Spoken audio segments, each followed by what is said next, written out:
Toda realização, né, todo fazer acontecer, são essas 4 fases. Você sonhar com algo, né? O sonhar pode ser simplesmente ter uma vontade de algo ou ter a necessidade de algo. Eu vou implantar um CRM na minha empresa. Cara, quantas pessoas são? Será que um Excel não resolve? Quantos clientes são? Qual é o envolvimento das equipes e tudo mais para ter um CRM? A matriz de Eisenhower é você dividir as suas tarefas em 4 prioridades. Aquelas que são urgentes e importantes, aquelas que são urgentes, mas não tão importantes, aquelas não tão urgentes, não tão importantes, e aquelas que não têm importância nenhuma. A grande cilada disso é que as menos importantes e menos urgentes são as mais gostosas de fazer. Começamos agora mais um 3S Talks, esse que é o podcast do grupo 3S Corp. Podcast esse que a gente fala de carreira, negócios e empreendedorismo. Também falamos de comércio exterior por aqui. E hoje nós vamos tratar de um tema super relevante para o contexto das empresas, das pessoas, enfim, que é a produtividade e metodologias ágeis. Esse é o título do nosso podcast, porém, já conversando aqui previamente com o nosso convidado, nós vamos explorar diversos outros temas. O Márcio Zeppelini, nosso convidado, é empreendedor com mais de 20 anos de experiência em comunicação, produtividade e também projetos sociais. Ele é fundador do Instituto ZEPA, que visa promover impacto social por meio de metodologias ágeis e eficientes.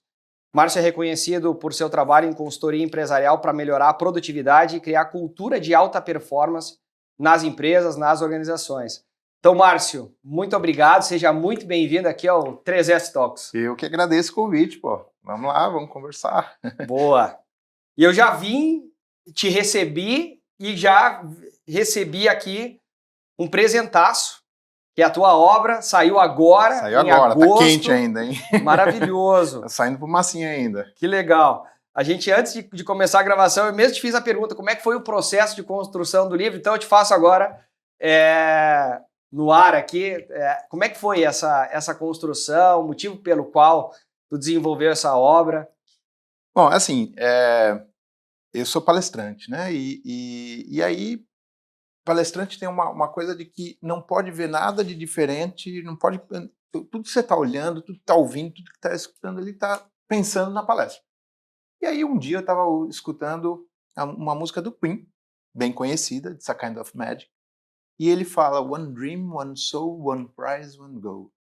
Eu falei, pô, essas 4 palavras dão uma palestra. Eu falei, cara, isso aqui, olha, dream, soul, prize, goal.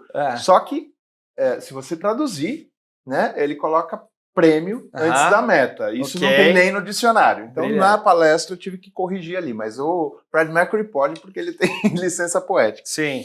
E aí eu tenho a palestra Magia de Fazer Acontecer, que é uma palestra motivacional, que fala sobre realização, sobre inspiração, sobre atitude e principalmente sobre realização, realizar coisas, né? Não necessariamente no profissional, mas pessoalmente, fazer realização de algum sonho, né?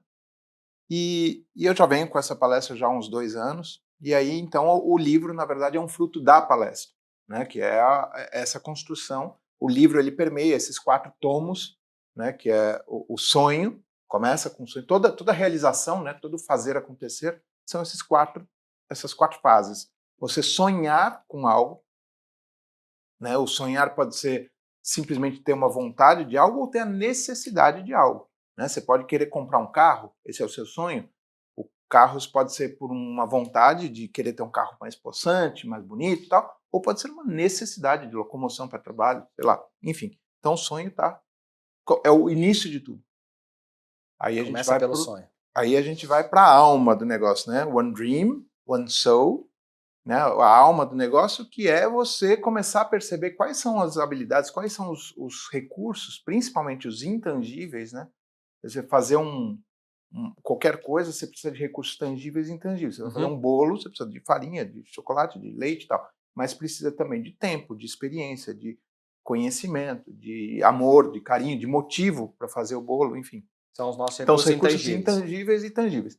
E aí você começa a perceber os recursos que você tem e se jogar de corpo e alma no seu sonho. A partir daí você começa a, então, levantar as mangas, né? Colocar desculpa a palavra aqui, mas ter a formiga na bunda para fazer acontecer e parte para um planejamento. Como é que eu vou fazer? Quais são os recursos que eu tenho? Quais faltam? Aí faz o planejamento e realiza. E para que você realiza? Eu sempre digo que fazer acontecer é falar uau. Poder do uau. É o poder do uau.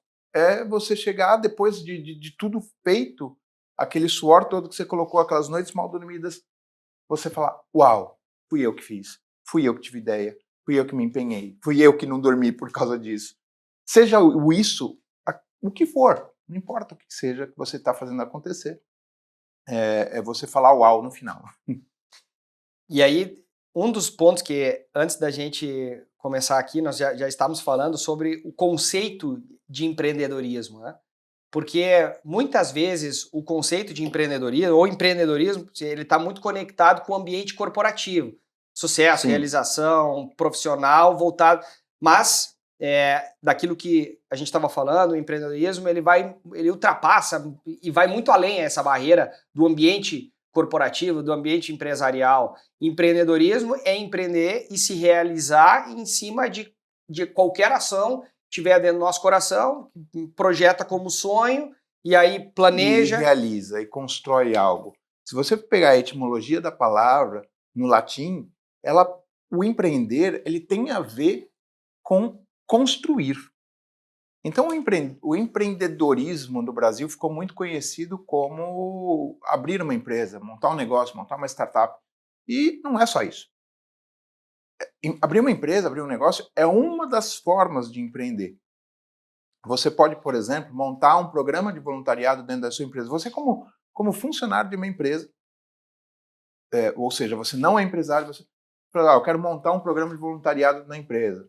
E aí você agita as pessoas, vai lá, arruma uma organização social para ir ajudar e pega lá um domingo para fazer a pintura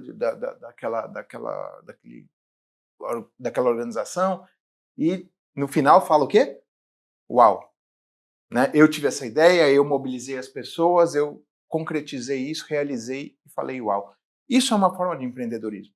É você ter a vontade, analisar tudo que você tem e o que não tem, o que o mercado tem, o que está disponível ali para fazer acontecer aquilo, se planejar e realizar. Uma viagem, uma grande viagem com a sua família, é uma forma de empreender. Você vai fazer uma horta comunitária, é uma forma de empreender. Você vai fazer uma obra na sua casa, construir uma casa, reformar uma casa, é uma forma de empreender. Empreendedorismo é realizar coisas, é fazer acontecer e falar uau no final. Pois é, esse aspecto para mim é super importante. Eu queria, em outra escala, que a gente pudesse aprofundar. Porque o processo, ele, sob o teu ponto de vista, dentro da metodologia, ela é construída através do sonho, vibra no coração, sonha, dá poder para aquilo, né, na alma, planeja, realiza e aí diz uau, ou comemora, ou aí a importância desse negócio, dessa última etapa do processo, em termos de realização, e aí a comemoração dessa realização, porque muitas vezes eu acho que passa, e aí teletransportando talvez para o ambiente corporativo, nós sonhamos, nós executamos, nós realizamos, olhamos durante 30 segundos para aquela obra, dissemos, legal, fizemos por acontecer, uau, vibra num curto espaço de tempo, durante todo aquele processo de planejamento, de execução, de realização. A comemoração é muito pequena porque já vem o próximo sonho, o próximo objetivo, a próxima meta.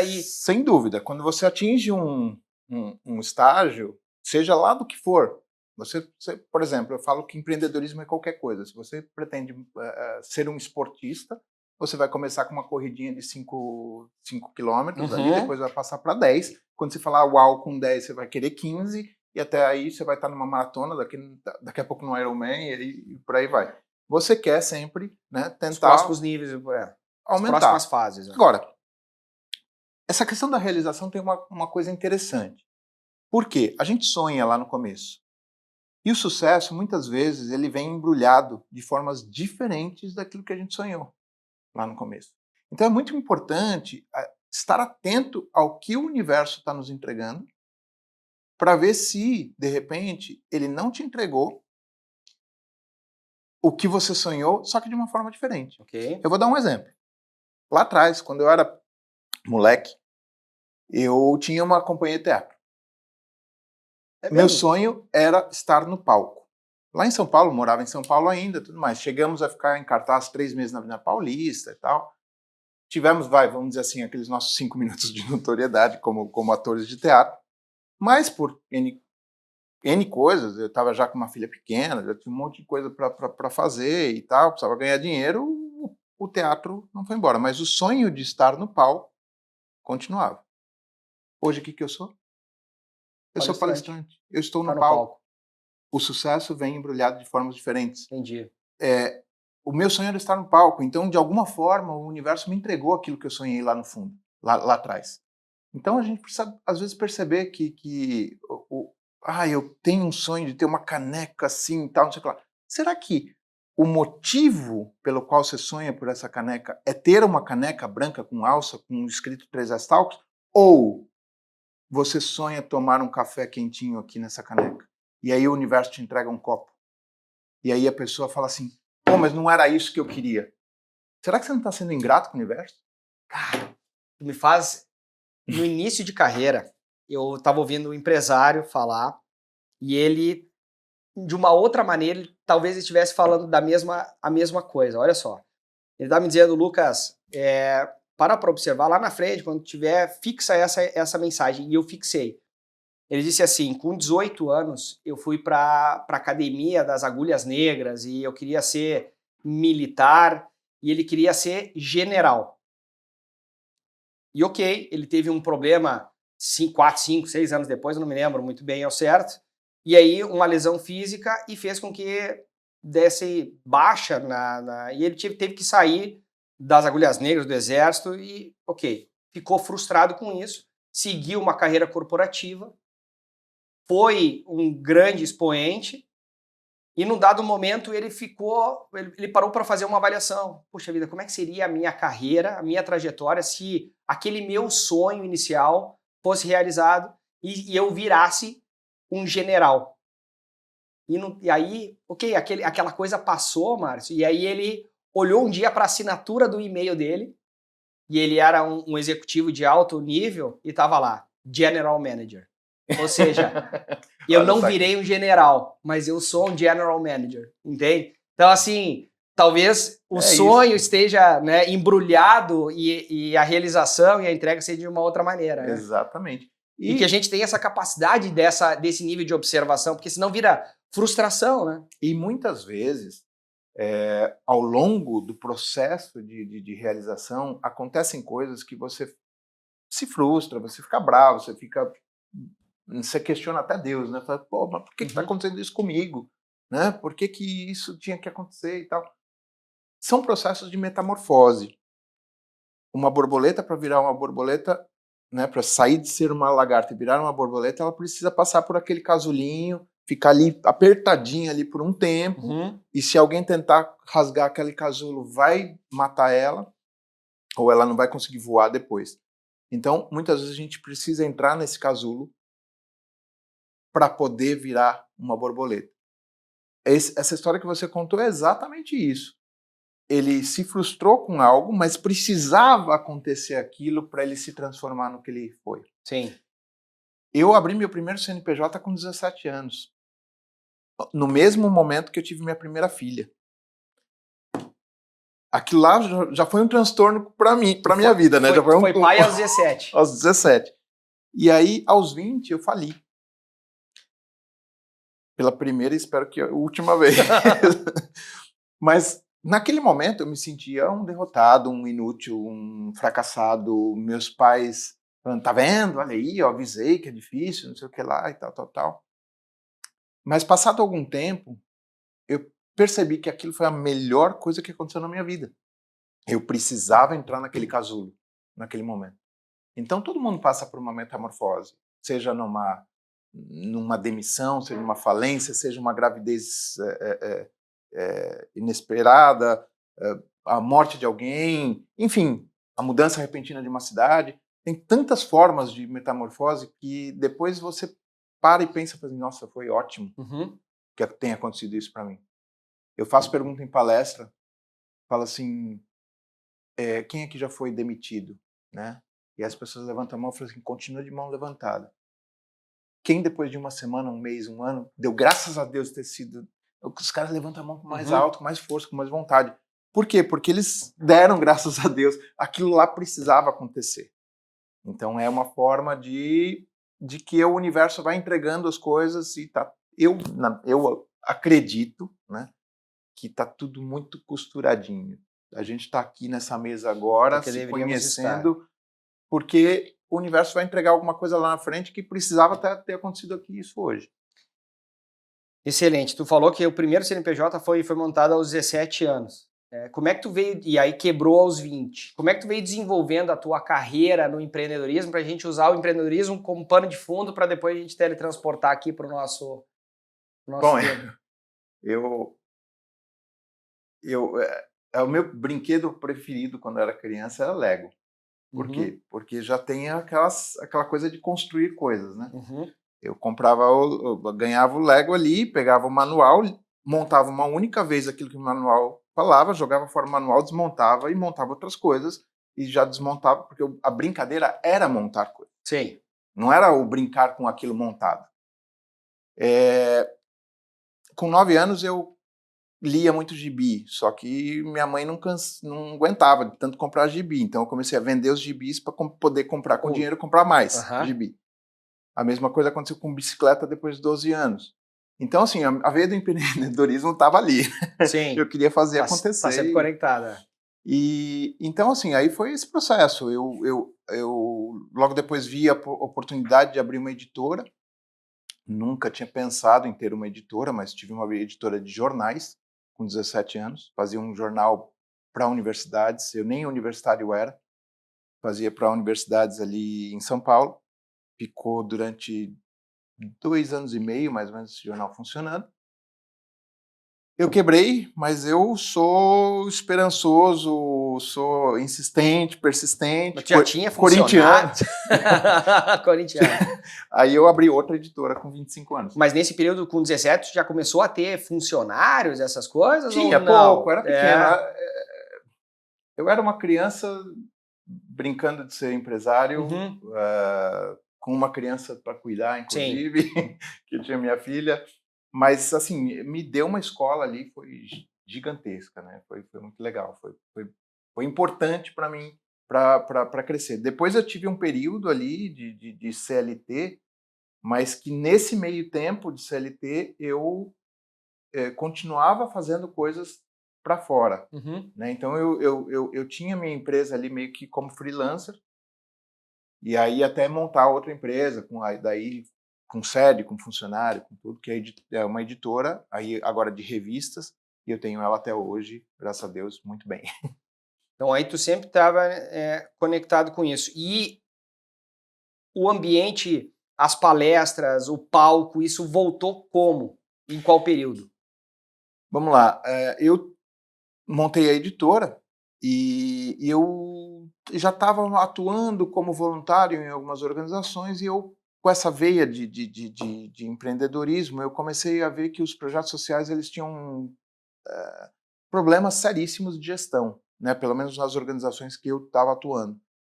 E eu comecei a me envolver com aquilo e eu tentei ir atrás de informação. Eu, como empresário, sempre fui muito intuitivo, mas ali era a organização dos outros. Eu queria levar alguma informação, alguma ferramenta de gestão melhor. E não existia naquela época. Isso, início dos anos 2000, final dos anos 90, início dos anos 2000. Fui buscar, quando muito encontrava um livro em inglês que tivesse alguma coisa sobre o terceiro setor. E aí eu montei a revista Filantropia em 2002, que foi o primeiro passo para o que hoje é a Rede Filantropia, que já tem mais de 20 anos, que é como se fosse um Sebrae do terceiro setor. E por conta da Rede Filantropia eu comecei a fazer palestras, muitas palestras desde 2004, 2005, fazendo palestras para desenvolvimento organizacional dessas organizações. Até escrevi um livro sobre comunicação e marketing para projetos sociais. E aí depois, no final dos anos, sei lá, isso foi acho que 2019, 2020, foi um pouco antes da pandemia. Alguns palestrantes renomados me assistiram, Leila Navarro, Rafael Baltresca, que são amigões meus hoje. Assim, Zepa, você está com uma baita de uma palestra legal e você está focando no terceiro setor, vai para o mundo corporativo, você vai ganhar dinheiro com isso. Sim. O meu objetivo não é nem o ganhar dinheiro, mas Sim. sim o levar esse desenvolvimento, levar esse impacto para as pessoas, de sair do status quo e fazer acontecer. Brilhante. E era justamente, tu me foi escada aqui para que eu pudesse falar sobre o bora fazer acontecer, né? E a importância de fazer acontecer pelo impacto, né? Pelo propósito, e não apenas com o objetivo financeiro na última linha. Eu costumo dizer que, assim, primeiro que você não pode ficar esperando acontecer, você precisa fazer. E não basta fazer, precisa fazer acontecer. E melhor ainda, se você fizer acontecer com impacto. E o que é fazer acontecer com impacto? É você fazer acontecer algo que depois as pessoas falam, puxa vida, como isso tá legal. Uau! Uau! Olha o uau aí de novo. Novamente eu digo que isso tem a ver com empreendedorismo e novamente eu digo que empreendedorismo não tem a ver só com empresa. Mas eu vou dar o primeiro exemplo vai ser empresarial. Uhum. Quando você montou a sua empresa. No começo era aquela nuvem de dúvidas, saber se ia dar certo, se não ia, aquele medo de ir ou não. Todo empresário, ainda mais no Brasil, é extremamente corajoso, né? Sim. E coragem sabe o que significa coragem. Eu gosto muito pouco inconsequente. É nada, é extremamente responsável, isso sim. E coragem é agir com o coração, né? Vem de cor, agir com o coração. Então o que você faz? Você joga o coração e como o coração não anda fora do corpo, o corpo vai junto. Então basicamente é isso. E você, depois de tudo isso, hoje você pode dizer, eu não sei quanto tempo que você tem a sua empresa, mas 13 anos. 13 anos. 13. Hoje você olha para isso aqui tudo e fala assim, cara, olha o impacto que eu fiz na vida das pessoas. E não é um impacto na sua vida, é um impacto da vida da sua família, da sua esposa, dos seus filhos, do seu pai, da sua mãe, dos seus amigos, porque a empresa impactou. Aí vamos um pouquinho mais.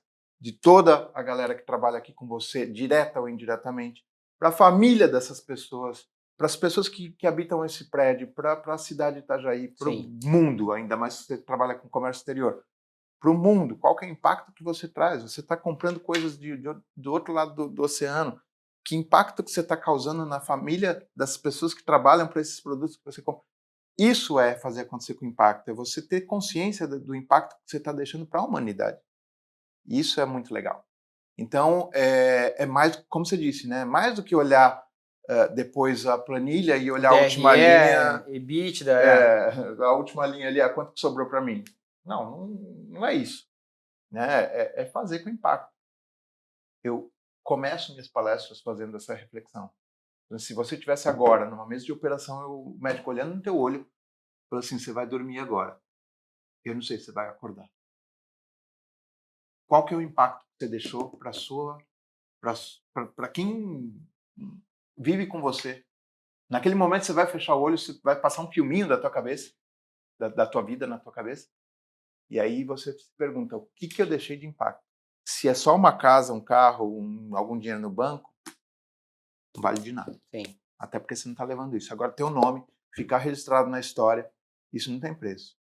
Como o fundador da 3S, como o cara que fez uma revolução em Santa Catarina no comércio exterior, como eu fiz uma revolução no terceiro setor para a gestão das organizações, ou nos palcos, ou o mínimo que seja. Sim.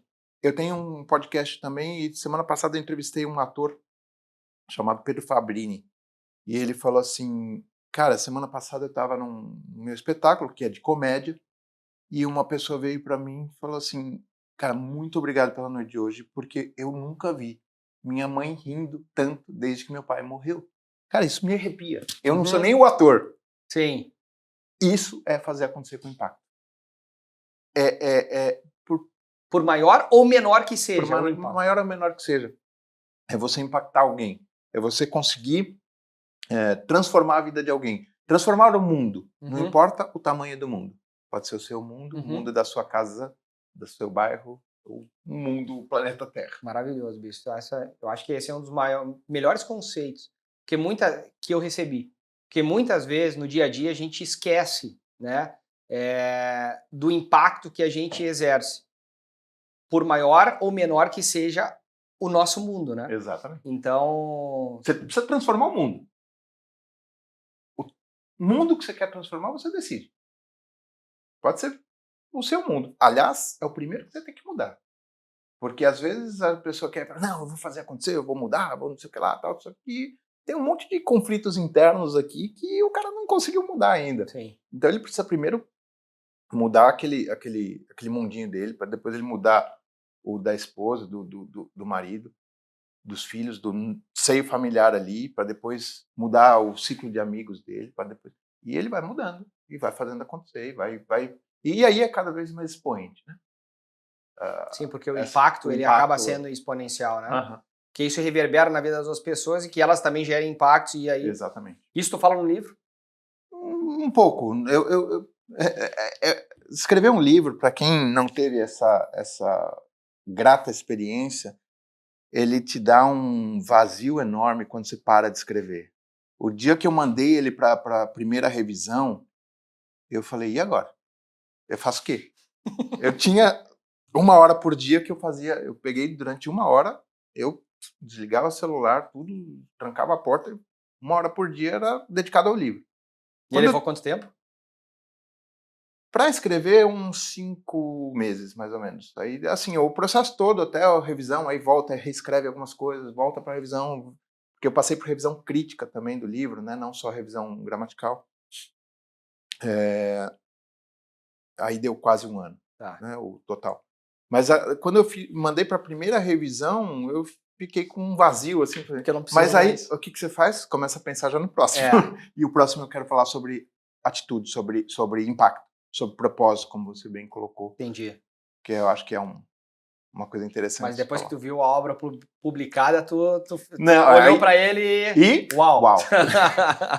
Maravilhoso. Falou sobre ferramenta de gestão e eu quero entrar na questão das metodologias ágeis. E num primeiro estágio, para quem talvez desconheça o tema, conceitua um pouco o que são as metodologias ágeis e ferramentas de modo geral. Metodologia. Eu não sou especialista em metodologia ágil, mas sou um apaixonado por metodologia ágil. O que é a metodologia ágil de forma bem resumida? Tudo começou com o Manifesto Ágil, eu acho que foi 2002, 2003, alguma coisa assim, que foi um manifesto feito por desenvolvedores de softwares de algumas companhias, criticando o processo como eram construídos os softwares, que era colocado numa linha como se fosse, é chamado de waterfall, né, que é cascata. O que é a metodologia cascata, waterfall? Você tem uma demanda, você tem uma necessidade, você entrega essa necessidade para um curso de rio ali e ele vai seguindo, e lá embaixo tem que estar pronto. E aí o que muitas vezes acontecia na construção de um software? Chegava lá no final, o cara aqui de cima falou assim, não era isso que eu pedi. Aí volta tudo, começa tudo de novo, reprograma-se todo, porque não ficou bem claro aqui em cima. E aí eles criaram a metodologia ágil, que é o quê? São pequenos ciclos. Você faz uma pequena parcela do projeto, vai, testa, era isso? Era isso. Vai, continua, vai mais outro ciclo e assim por diante. Então não é entregue tudo de uma vez, é entregue em pequenos módulos. E aí depois foram criando, foi sendo criado esse conceito de metodologia ágil. Existem algumas ferramentas, como Kanban, por exemplo, etc., que você faz tudo em bloquinhos. Não sei se Ok. você percebeu que todo mundo que fala sobre metodologia ágil, eu acho até um conceito bem errado, quando você buscar no Google metodologia ágil, imagens, vai aparecer um monte de post-it. Isso aí. Porque lá atrás era feito com post-its onde você colocava Cartolina. colunas, cartolinas e assim. E aí foi Brainstorming geral, vários foi departamentos. criado o Kanban nessa linha. Você tem softwares hoje, como o Monday, por exemplo, que faz esse tipo de coisa, ou o Ok. Trello, né, que faz esse tipo de coisa. Você vai trazendo caixinhas de uma coluna para outra. Tudo. Ok. Mas o mais importante é a visualização de que essas caixinhas são ciclos de pessoas envolvidas do projeto que se relacionam em pequenas etapas. Essa é a principal questão. Você dividir o teu projeto em pequenos ciclos, para que ele seja constantemente testado, avaliado, e, e, e, e, e isso vai progredindo o teu projeto de uma forma mais orgânica do que no waterfall, que você vai, entrega tudo de uma vez e quando depois chega lá embaixo vai ter que voltar tudo do começo. Ok. E aí eu já queria entrar no ponto de gestão de projetos. E nós temos aqui um setor de qualidade, nós há bastante tempo, e isso é uma das nossas construções importantes. E muitas vezes nós determinávamos, exemplo, vamos ter que mudar o software, né? Pegou o conceito do software, precisamos mudar a ferramenta de CRM, eventualmente. A gente faz um mapeamento todo, daqui a pouco começa a aplicar, mas viu que dentro da metodologia de gestão de projetos, faltaram, faltou ou um envolvimento maior do comercial, ou um envolvimento maior do setor financeiro, para entender qual seria o ROI daquele. Não sei, mas faltou alguma das etapas. Aí nós tivemos que implementar uma gestão de projetos mais eficiente aqui dentro, e aí, justamente por conta desse elemento. O que tu pode trazer de melhores práticas para uma gestão de projetos mais eficiente para não acontecer na última linha da cascata, observar que o início foi o problema e se tivesse feito uma gestão mais eficiente de início, não teria dado problema no fim. Eu acho que você deu a resposta já. Tá? Envolvimento. A palavra que você usou, eu acho que é a resposta. O envolvimento desde o início do projeto. Quem são as pessoas envolvidas? Okay. Porque quando você vai colocar, por exemplo, um software de metodologia ágil para executar, cada um tem uma forma de pensar. Cada um tem uma forma de se organizar. É um que se organiza já com algum aplicativo de tasks, ou outro que faz pelo Excel, o outro que se organiza com uma agenda física, né? Quando você quer fazer um envolvimento das tarefas para as equipes, a gente precisa entender como cada um trabalha e tentar adequar. Vai ser fácil? Lógico que não. Não vai ser fácil, porque o cara que estava lá no caderninho, na agenda, ele não... mas eu agora vou ter que... Tudo que eu escrever eu vou ter que passar para o computador. Sabe? Sim, é uma quebra de paradigma. É uma quebra de Sim. forma de fazer, é o dia a dia dele. Mas precisa ter um envolvimento desde o começo, de ele entender a importância disso, por que precisa ser passado para que a pessoa possa colaborar. E aí esse envolvimento constante é o problema de muitos projetos mal sucedidos. Eu vou dizer que eu tenho problema com isso. Falar que o cara falei é Deus falando, não, na minha equipe tem falta de envolvimento. Tem. É complicado, não é fácil fazer. Mas eu acho que o envolvimento é a questão mais importante dentro de um projeto. E potencialmente, talvez também a comunicação entre os participantes Eu acho que o envolvimento a comunicação faz parte desse envolvimento, né? Você estar em comunicação com as pessoas o tempo todo e principalmente das motivações, né? Porque muitas vezes nós estamos numa ponta do organograma e temos uma visão sobre todo o negócio e a gente implementa alguma coisa, o pessoal que está na outra ponta do organograma, você, esse cara é louco, esse cara só fez isso para fazer a gente trabalhar mais. E não é essa a verdade. Tá. A verdade é que a gente quer que as coisas fluam e que a gente consiga render mais a empresa para que a gente consiga distribuir mais o rendimento, inclusive para todo esse organograma, não só para uma ponta do organograma. Sim. Então, é necessário esse envolvimento com todo mundo ali para perceber o porquê que você está fazendo isso. Qual que é aliás, eu falo isso, né? Motivação, motivo para ação. Uhum. Por que me motivou tomar essa ação? É importante que todos saibam.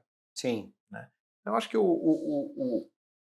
a gestão do projeto começa daí, né? Do envolvimento lá no começo, desde o motivo até a execução dele e a avaliação dos resultados. Ok. E a ferramenta é algo de suma importância nesse processo de construção da gestão de projetos, ou ela é menos relevante? Porque muitas vezes a gente fica,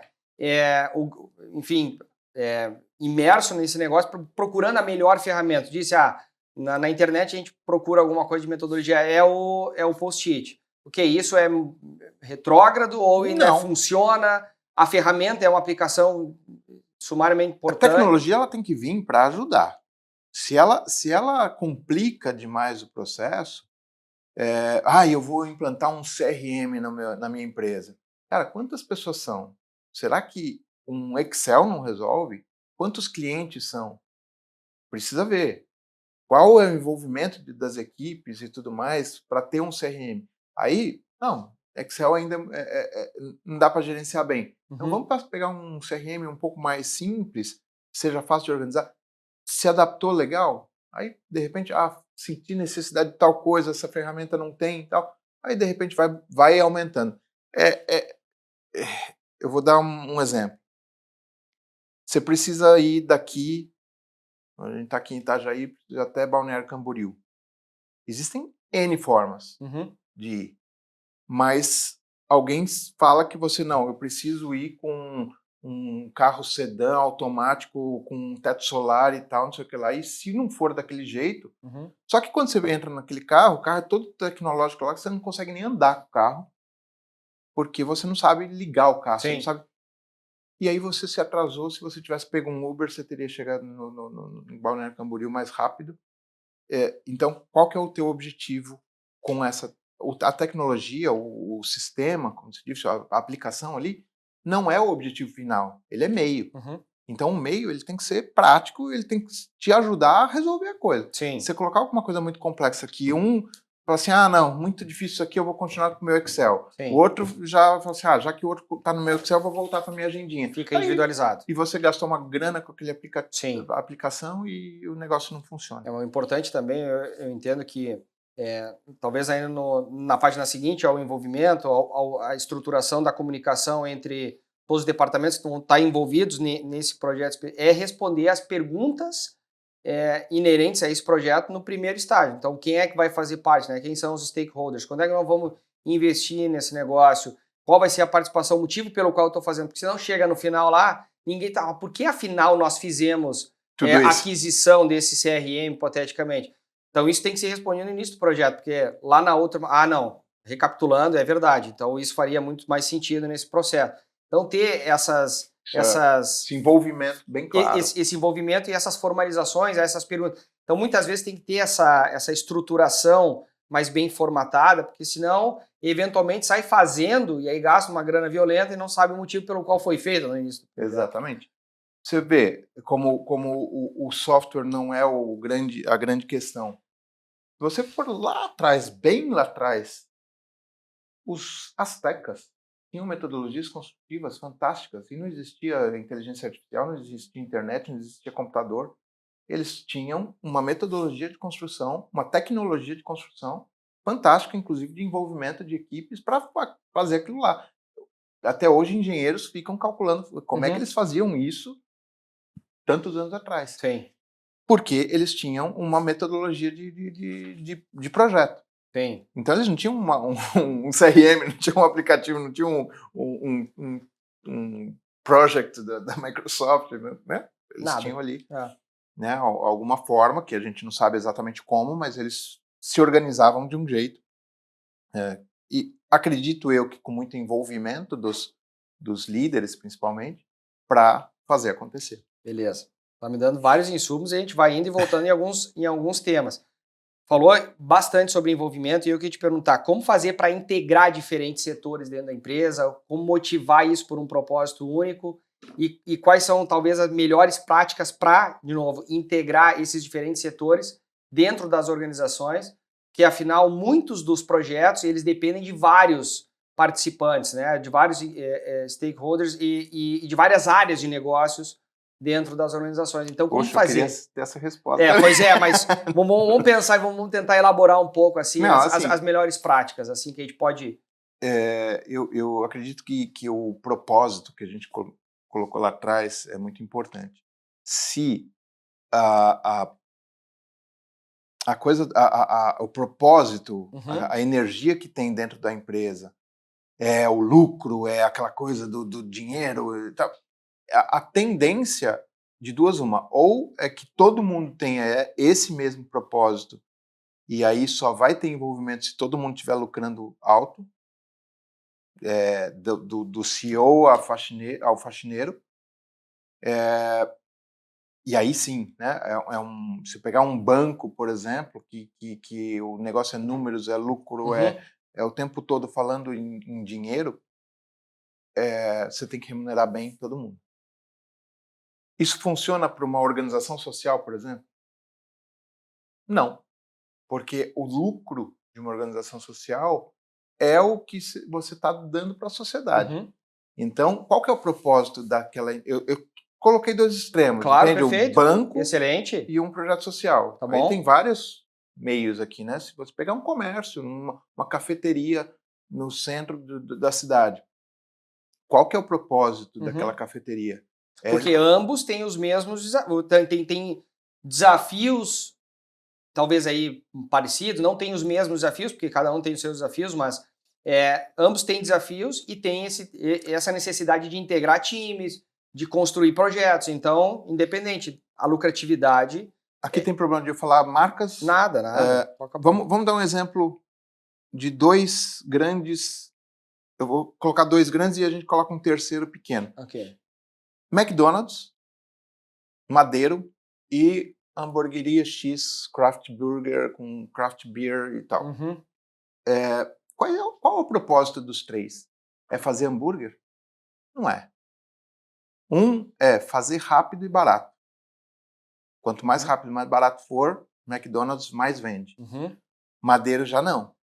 Madeiro ele quer entregar qualidade. Né? Quer entregar uma coisa artesanal de qualidade, mas com um preço também não tão exorbitante. Já o terceiro, ele quer qualidade de atendimento. Quer ter uma experiência diferente. Você não vai no McDonald's por experiência. Você não vai no Madeiro por experiência, mas você vai numa hamburgueria artesanal pelo ambiente, pela cerveja que você vai tomar, que também é artesanal, pelo garçom que você já conhece. E te conhece. Então, olha só que apesar de vender o mesmo produto, tem três propósitos diferentes. Sim. Se a equipe não tiver bem antenada com esse propósito de cada um, você já não tem integração. Eu acho que isso é um primeiro passo, né? É a equipe estar envolvida com o propósito. Com propósito. Eu acho que esse é um primeiro passo. Então, novamente, o primeiro exemplo que eu citei, está num banco, cara, é lucro, é grana no bolso. Ah, não, mas a gente quer ter a gente criou uma sala de descompressão que tem joguinho ali e tal, de coisa. Cara, balela. Dinheiro no bolso. Ponto. Sim, acabou.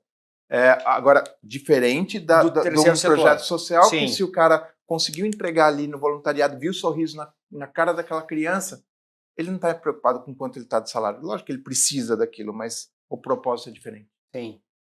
Mas muitas vezes, alguns setores não observam, pegando isso, né, o sorriso da criança. E aí, a comunicação para todos os demais departamentos que estão envolvidos para que alguém possa observar o sorriso da criança, nesse exemplo que tu destes, essa comunicação entre todos os setores para estar alimentando esse propósito em todos, mesmo com atividades diferentes, é o desafio. Porque aí, vamos transportar de novo para o ambiente corporativo. Quando tu fecha o negócio, o comercial vai lá e é saudado. E o cliente diz, poxa vida, que maravilhoso essa entrega, alguma coisa assim. Os louros da fama, enfim, vem para o executivo comercial, né, o vendedor. em algum assunto que eu estou tratando, em alguma hipótese que eu estou trazendo para cá. O financeiro está no dia a dia, né? Não está enxergando isso. Então, eu não trabalho por um propósito. Por quê? Porque não é comunicado a todos a relevância de todos nesse processo. Vamos voltar nos hambúrgueres. Tá.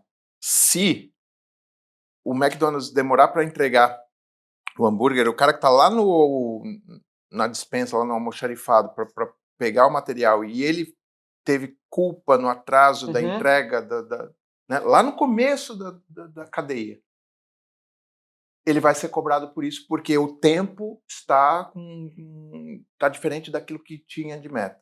A mesma coisa na qualidade do madeiro e no atendimento da outra hamburgueria. Se o cara do almoxarifado, ou o cara da cozinha lá da hamburgueria artesanal, não souber da satisfação do cliente aqui na ponta, sim, ele vai fazer o negócio de qualquer jeito, e isso pode ser em cadeia, prejudicar todo o processo. sim.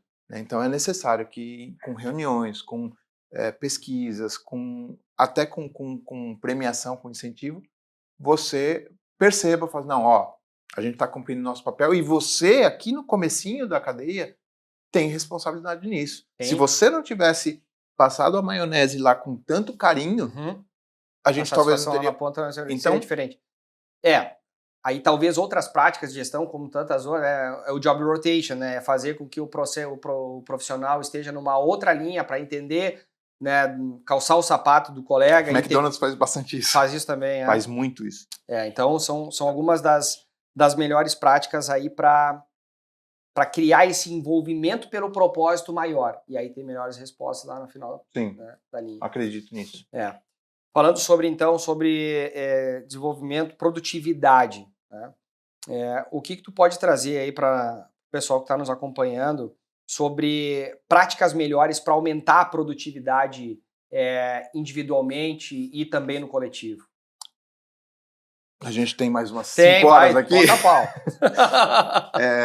Não, assim, eu tenho uma palestra que são 9 fundamentos de produtividade. Eu vou falar de um que é o principal. Os 9 fundamentos da produtividade. Eu vou falar de um que eu acho que é o principal, que é o tempo.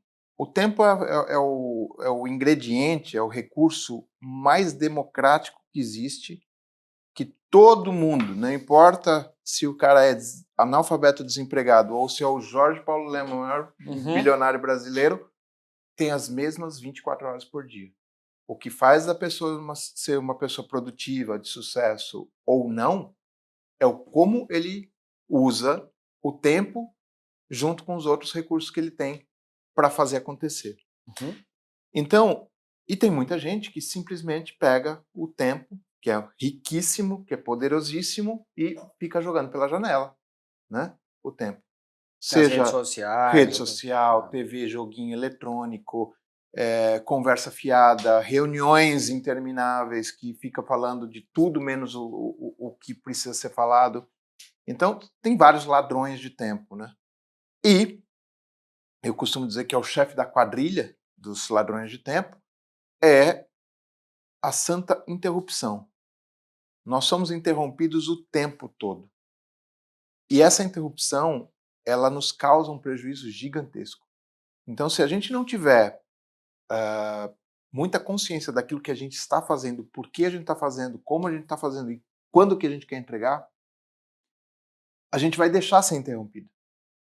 E muitas vezes essa interrupção é a gente mesmo que cria. A gente está ali, aí dá uma pensadinha, dá uma paradinha para pensar no e-mail, tem um plim aqui no coisa, aí você já vai pro WhatsApp, já começa a olhar, aí no WhatsApp você já lembrou que você tem que pagar tal boleto, aí você já vai pro banco, tal, não sei o que lá, aí volta pro e-mail. O que eu estava fazendo aqui mesmo? Lê todo o e-mail de novo. Olha o tempo que você está perdendo com isso, por simples falta de foco. Então, a produtividade, ela tem muito a ver com focar e usar o tempo o melhor possível. Né? Então, para que você está fazendo aquilo? Desliga tudo, bota aquela, sabe, em churrascaria que você bota o vermelhinho assim? Não me interrompa. E aí faz aquilo, termina, a hora que termina, plim, não, de preferência tira o plim do celular, né, para não Não interromper. Termina aquilo e aí vai fazer. Usa a metodologia Pomodoro, né? Pomodoro é você trabalhar 25 minutos, descansa 5. Descansar 5 é deitar na rede e dormir? Não. Descansar 5 é você olhar o WhatsApp, fazer algo sem muito propósito, sem muito foco, bater um papo, ir lá pegar um cafezinho, conversar um pouquinho com o colega do lado. Esses 5 minutos servem para isso. 25 minutos volta para o Mindfulness. Vai lá e arrepia em alguma coisa que você precisa fazer e não deixa ser interrompido. Bota o vermelhinho da churrascaria ali. Então, acho que o princípio da produtividade é você perceber o seu tempo. O que você está fazendo com ele. Eu gosto de dar a dica do seguinte, bota para despertar o teu celular, isso quando você não está ainda com a consciência do seu tempo, de hora em hora, ou a cada 45... Até é legal que seja quebrado. Coloca assim, a cada 47 minutos toca o celular. Para você responder a seguinte pergunta. Eu estou sendo produtivo ou estou simplesmente gastando tempo agora? Se tocasse nesse momento, eu ia falar, pô, eu estou sendo extremamente produtivo, porque eu estou participando aqui do 3S Talks. Então eu estou sendo super produtivo. Mas muitas vezes vai te pegar, sei lá, zapeando para cima, né? Nessa geração do joga para cima, né? Ou nas reuniões intermináveis. Uma reunião porque senão, interminável. O conceito de produtividade, talvez a gente possa falar sobre isso, Márcio, porque senão, assim, eu tô com minha agenda lotada, tô sendo hiperprodutivo, não tô sendo zero produtivo, porque eu não tô produzindo efetivamente nada de forma mais eficiente ou eficaz a partir dessas reuniões que elas não têm uma estrutura, elas não se resolvem nada e... Elas são desorganizadas. São desorganizadas. Você pega vai num restaurante e pede para visitar a cozinha. Se você tá aquela cozinha totalmente desorganizada, tem vontade de comer? Não tem, porque você não sabe como é que é feito o processo todo. E muito provavelmente o cozinheiro vai se atrasar, não vai entregar o pedido na hora. Agora, a organização, ela é um dos fatores de você ganhar tempo. E uma reunião interminável é por falta de organização. Vamos ter um momento de descompressão da reunião, 5 minutos antes ali para falar dos nossos filhos, da viagem que a gente vai fazer, tudo mais. Deu 5 minutos, vamos para a pauta. Pauta 1, tem que terminar em 5 minutos. Pauta 2, tem que mais 10 minutos para essa. Tal. Pauta 3, tal. Terminou a reunião, mais 5 minutos de compressão e tchau. Acabou. Agora, eu vejo muitas reuniões que você fica 30 minutos de compressão, fala 5 minutos da pauta que poderia ter sido falado numa call ou até por e-mail, ou um áudio do WhatsApp, e depois mais meia hora para tomar café, para ir tomar água, para ir visitar o fulano. Isso é muito improdutivo. A não ser que o teu propósito da reunião tenha sido de relacionamento, de network. Aí, ok. O propósito não era, tipo, analisar o orçamento. Sim.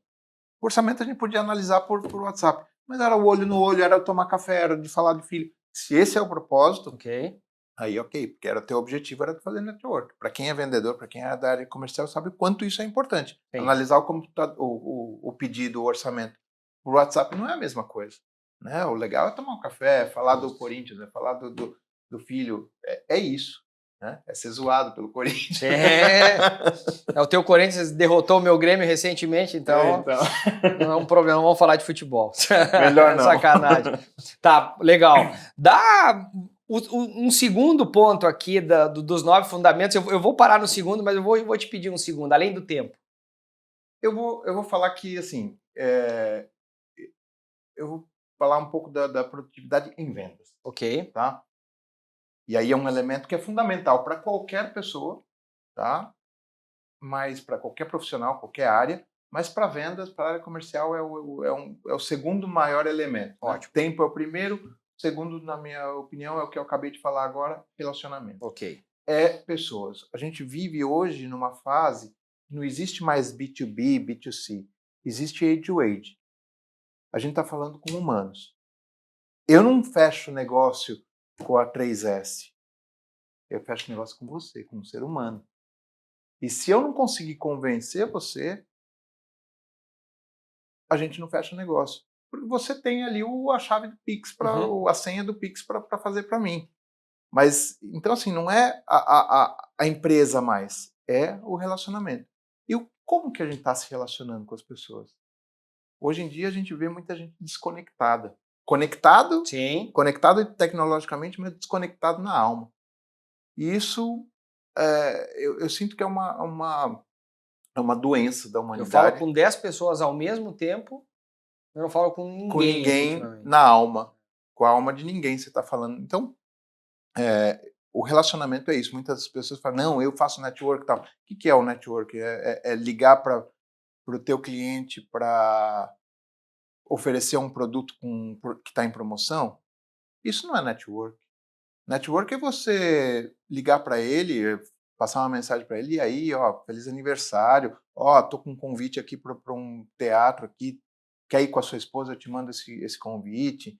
É você se fazer presente na vida da pessoa. É entender se o cara gosta de teatro ou ele não faz, ou ele gosta de jogo de futebol.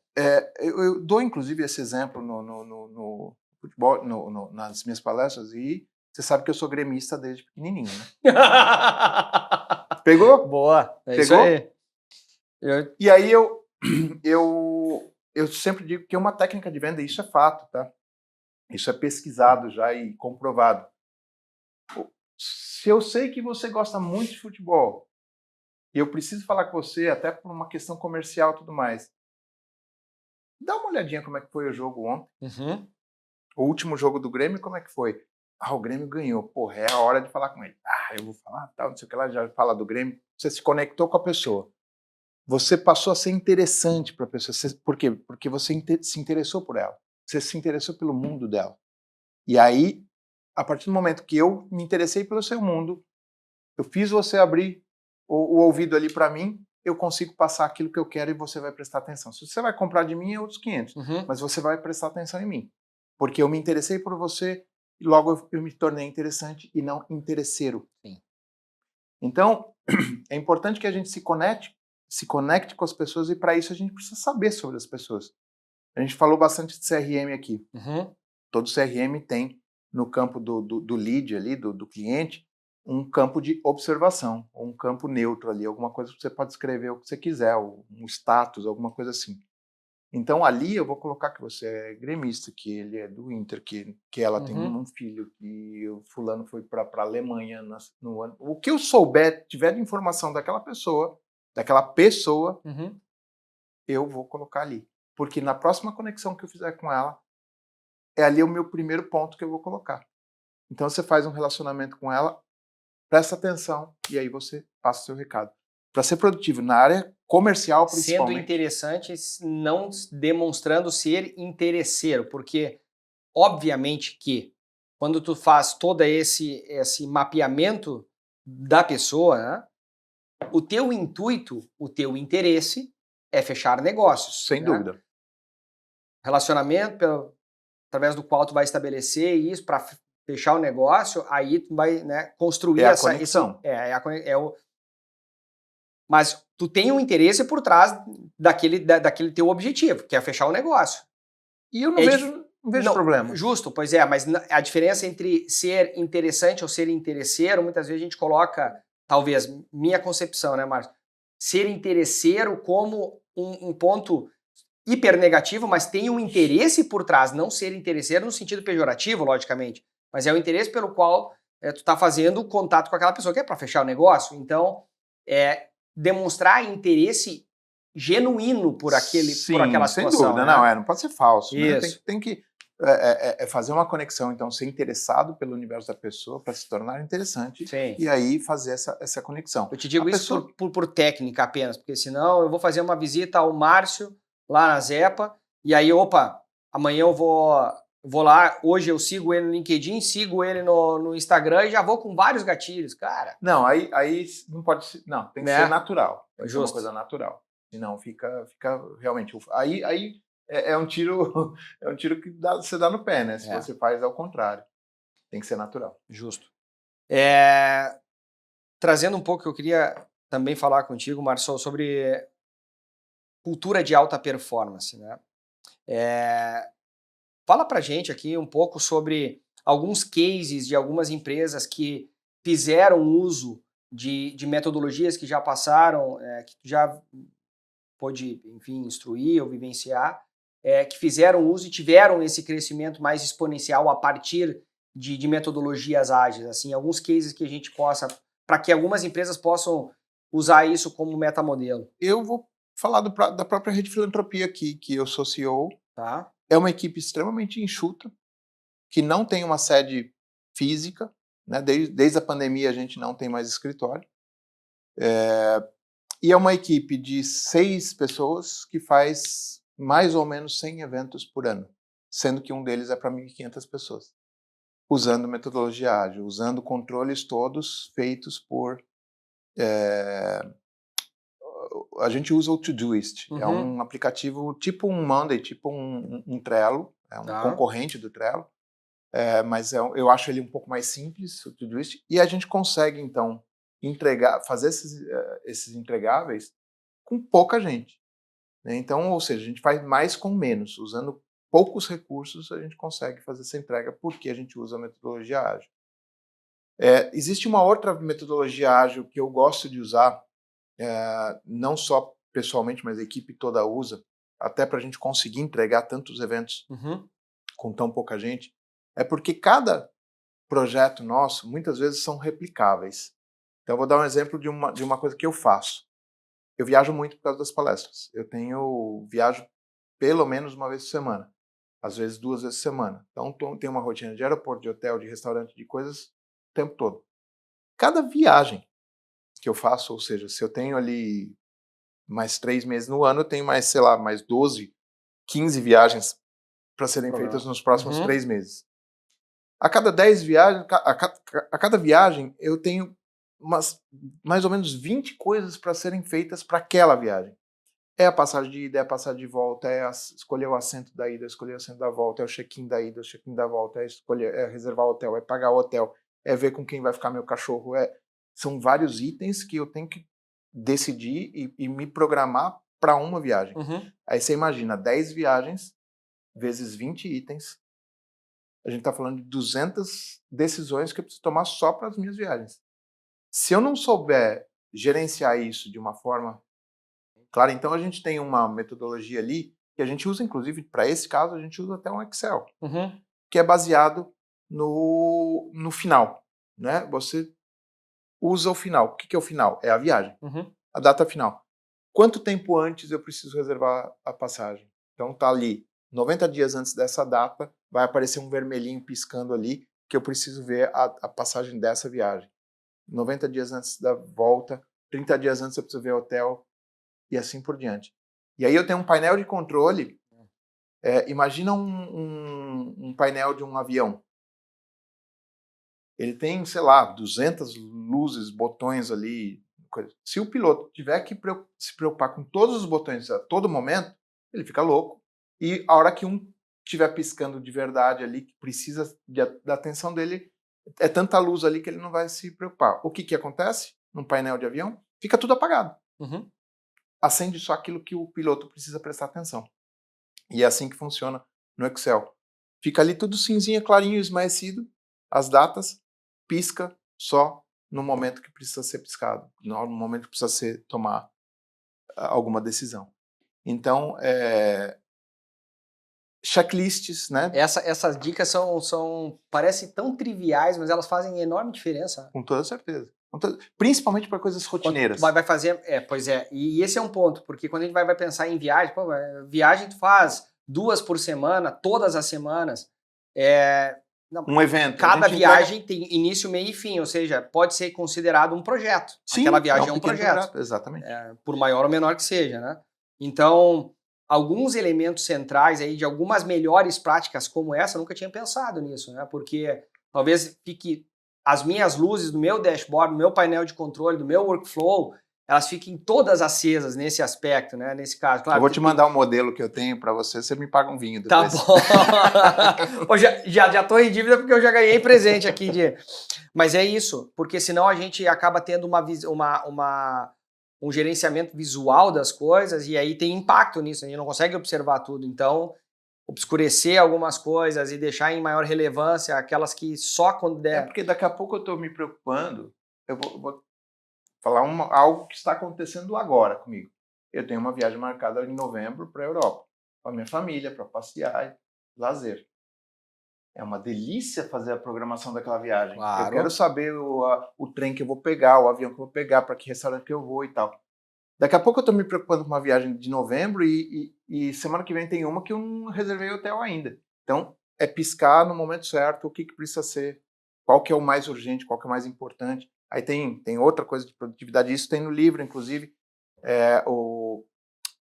a matriz de Eisenhower, que na verdade eu fiz uma adaptação. Eisenhower foi um presidente dos Estados Unidos que tinha algumas metodologias de produtividade muito legais. E aí ele faz a matriz de Eisenhower é você dividir as suas tarefas em 4 prioridades. Aquelas que são urgentes e importantes, aquelas que são urgentes, mas não tão importantes, aquelas não tão urgentes, não tão importantes, e aquelas que não têm importância nenhuma. Uhum. Então você vai... Só que a grande cilada disso é que as menos importantes e menos urgentes são as mais gostosas de fazer. Uhum.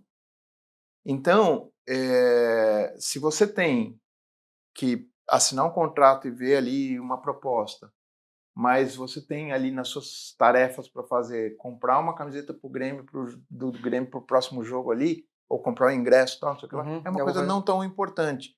Só que o que o teu cérebro faz?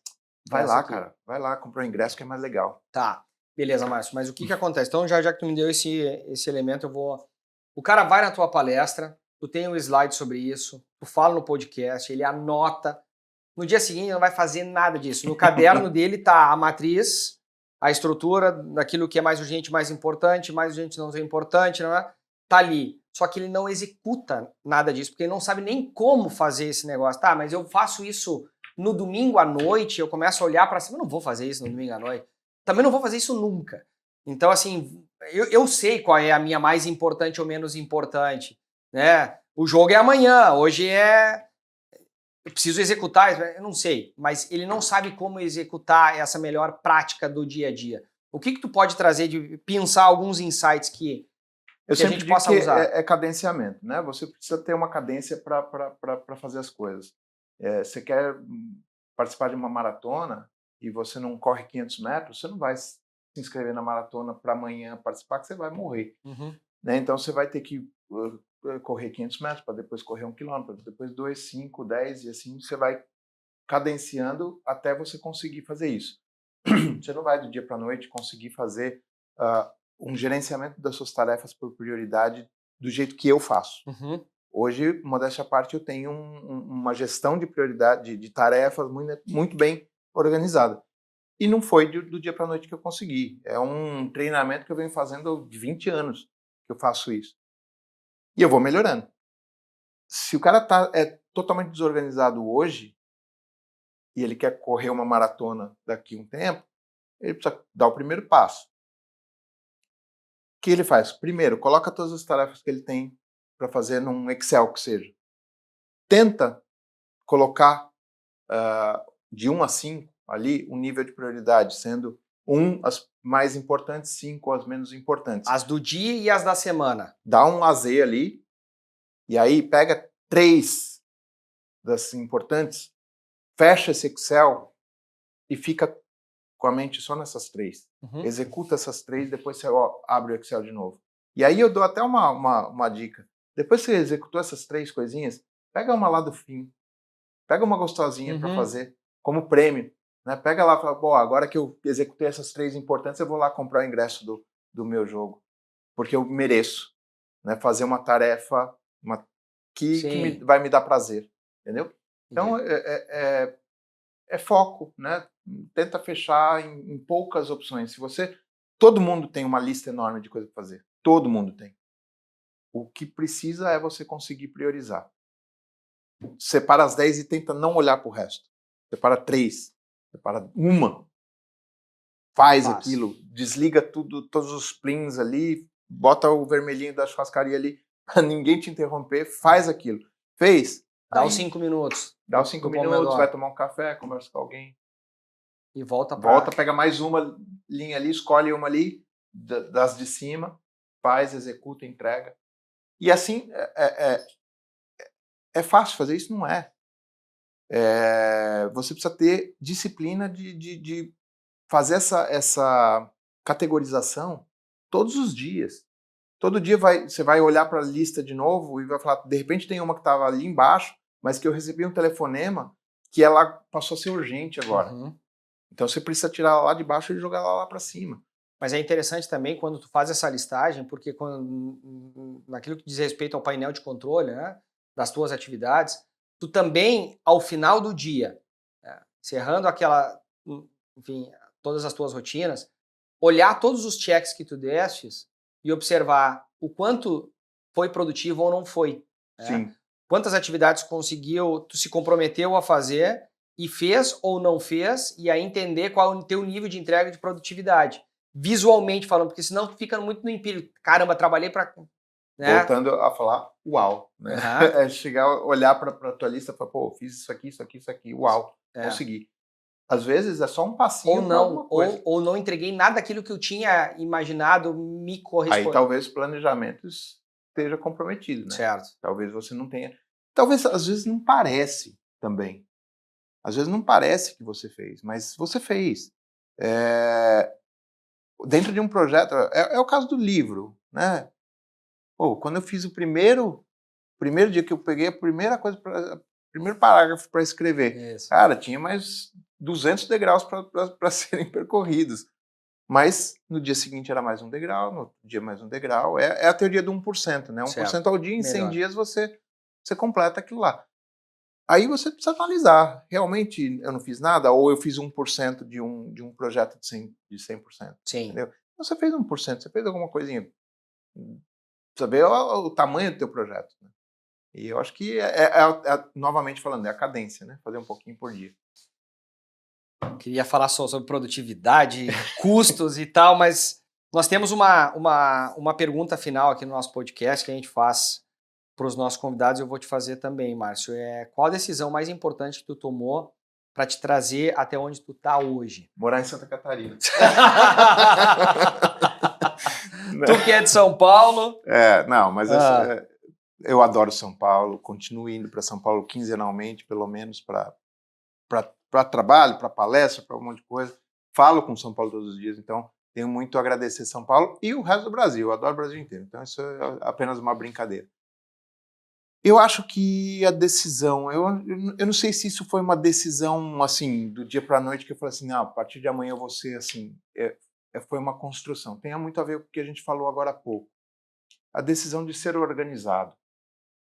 Independente do estágio que eu esteja, eu tenho pessoas, empresários ou palestrantes que estão muito acima do meu nível, tenho muitos abaixo, eu não estou fazendo nenhum tipo de comparativo. Uhum. Mas hoje, olhando para mim mesmo, 20 anos atrás, e olhando para mim mesmo, 20 anos à frente, eu não estaria aqui e não estarei lá daqui 20 anos se eu não fosse organizado. Acho que a organização é importante. A organização é uma mesa limpa, as mensagens bem organizadas, os e-mails organizados, as ideias organizadas, porque hoje você recebe demandas de tudo quanto é lado. É WhatsApp, é e-mail, é o cara que te liga, é numa reunião, é a esposa que falou com você, enfim, é um monte de demanda que você precisa fazer e vem de tudo quanto é lado. Se você não centralizar, organizar e priorizar cada coisa, você não é produtivo. Você não vai conseguir ser produtivo nunca. Tem os ladrões. Então, e eu vou dizer, eu sou roubado também o tempo todo por ladrões de tempo. Eu também sou vítima disso. Às vezes eu preciso, para, né? Porque é gostoso você dar uma zapiadinha ali no Instagram, ver a vida dos outros, né? Falar mal dos outros ali e tal. Faz parte da nossa vida, não tem jeito. Às vezes jogar um Candy Crush, né? Mas tem que... Faz parte, só que a gente precisa tomar cuidado. E não estou dizendo que é errado fazer isso. A gente tem que fazer, é momento de descompressão. É só ter ciência de que você está fazendo aquilo e, volta para o foco. Né? Faz aquilo que você está fazendo, né? Eu falo volta pro foco aqui, né? Porque a gente está no computador o tempo todo, mas sei lá, um dentista está lá na boca do paciente, enfim. Cada um com seu foco. Enfim. Boa. Então, acho que assim, a decisão de ser organizado, acho que é importante. Eu sou extremamente organizado com os meus contatos, porque eu acho que relacionamento é uma coisa extremamente importante para fazer acontecer. Para quem me conhece, sabe que eu tenho um cuidado enorme com o aniversário das pessoas. Eu todo dia abro o meu computador, a primeira coisa que eu faço de domingo a domingo é ver os aniversariantes de amanhã e passo uma mensagem hoje, falando que hoje é o último dia de um ciclo, tal, e desejando feliz aniversário a partir de amanhã. É uma forma diferente de mandar aniversário, porque hoje em dia... No dia do aniversário, todo mundo, ele recebe Eu sou o único que manda um dia antes, então, ou um dos únicos. Depois dessa entrevista... pronto, agora vai... Já vou incorporar isso. Vou ter que começar a mandar 2 dias antes. Isso. E aí, e eu tenho um cuidado, um zelo enorme com isso, porque relacionamento não é você ligar para as pessoas quando você precisa delas, mas estar presente. Porque o dia que você precisar delas, as pessoas vão falar assim, poxa, o cara é gente boa, o cara é bacana, o cara tá sempre lembrando de mim, agora é o momento de eu retribuir. É isso. Então, ser organizado. Bom. Não é difícil, é gostoso ser organizado. É trabalhoso, né? Você chegar num estágio ali, mas todo mundo consegue. Carece de um envolvimento consigo próprio, né? Com toda certeza, disciplina. Se tu busca expandir os teus negócios e entende que ele pode se dar por intermédio da importação ou da exportação, eu te faço um convite. Acesse o link que está na descrição desse episódio e fala com um dos nossos especialistas para entender todas as oportunidades que o comércio exterior tem a te oferecer. Bom, para encerrar, eu te digo, além de muito obrigado, obrigado por essa... eu que agradeço. Por esse papo maravilhoso. Certamente foi, enfim, trouxe diversos insights aqui para todos que estão nos acompanhando e para mim em particular, porque a gente veio incorporando melhores práticas aqui também dentro do nosso negócio e dentro do grupo e das nossas diversas divisões, e a gente não teria conquistado tantas coisas se a gente não tivesse incorporado tais metodologias, ferramentas, novas aplicações e tudo isso. Então, certamente foi game changing aqui pra gente. Então, obrigado. Certamente foi pra nossa audiência também. E obrigado por ter nos acompanhado até aqui. Eu te faço um convite complementar. Se esse assunto aqui com o Márcio foi relevante, e certamente foi, eu te faço convite para acompanhar o nosso 3S Talks número 29. Nós falamos com a Diana, especialista em liderança, sobre boas práticas de gestão dentro do ambiente corporativo. Faço convite para ti também, Márcio. Foi um papo muito legal que nós tivemos com a Diana e reverberou muito positivamente. Então, eu te agradeço por ter nos acompanhado até aqui. Faço também um pedido, uma solicitação para curtir esse conteúdo, compartilhar com mais pessoas, com outros profissionais, porque vai trazer, como foi para mim, mudança. Vai ser super relevante também para o contexto da tua vida, da tua organização. Obrigado por ter nos acompanhado. Até o próximo 3S Talks.